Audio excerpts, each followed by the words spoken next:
Fala pessoal, vamos aí a mais exercício de cálculo volume 1 de James Stewart, seção 3.3, exercício número 14. Vamos ao enunciado.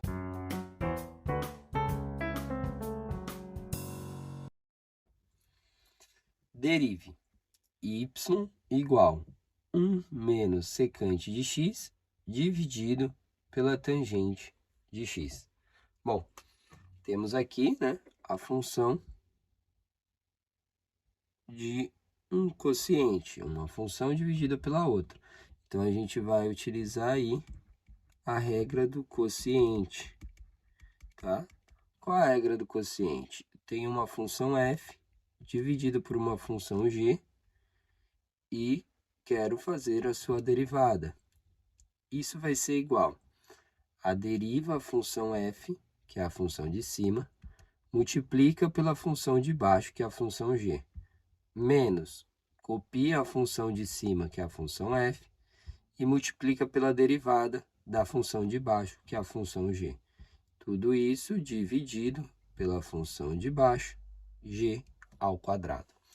Então, podemos separar aí, aqui, como tendo a função de cima, sendo a função f, e a função aqui de baixo, sendo a nossa função g.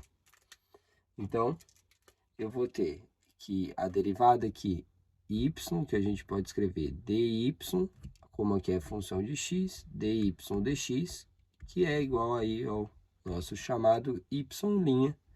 Isso vai ser igual. Aí vamos aplicar aí a regra. Deriva a primeira função, então aqui, derivada de 1, 0.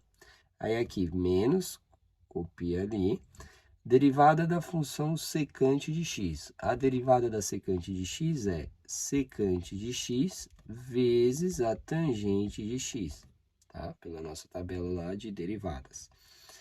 Aí temos, agora, copia a de baixo, a função g do jeito que está, ou seja, vezes a tangente de x.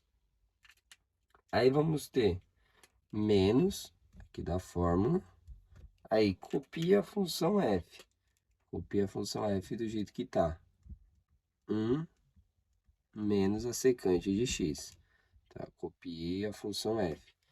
E agora multiplica pela derivada da segunda função, a função de baixo. A derivada da tangente de x é a secante ao quadrado de x, tá? Pela tabela de derivadas, esse é o valor aí da derivada de tangente dividido tudo isso daí pela função g ao quadrado. A função g é a tangente de x, então tangente aí ao quadrado de x.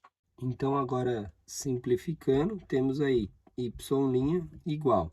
Aqui eu posso colocar um termo da secante em evidência. Então, vou escrever secante de x em evidência, abrindo um parênteses.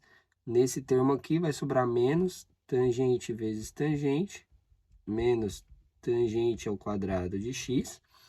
Aqui nesse termo eu tirei um termo da secante e posso fazer a distributiva. Então, sobra menos secante de x, tá? E uma secante multiplicada aqui, menos com menos fica mais. Então, fica mais, aí secante ao quadrado de x. Isso fecha. Aí, tudo isso daí dividido por tangente ao quadrado de x. Aí, aqui dentro, a gente tem secante ao quadrado menos tangente ao quadrado, né? A gente tem secante ao quadrado de x é igual a tangente ao quadrado de x mais 1. Então, ali a gente pode escrever que secante ao quadrado de x menos tangente ao quadrado de x é igual a 1. Então, isso aqui é 1. E de forma simplificada, a gente escreve y' igual a secante de x, aí lá dentro fica 1, menos secante de x, dividido pela tangente ao quadrado de x. Essa é a derivada da função de forma simplificada. Bom, espero que tenham gostado da resolução e vou aguardar vocês em um próximo exercício. Até mais!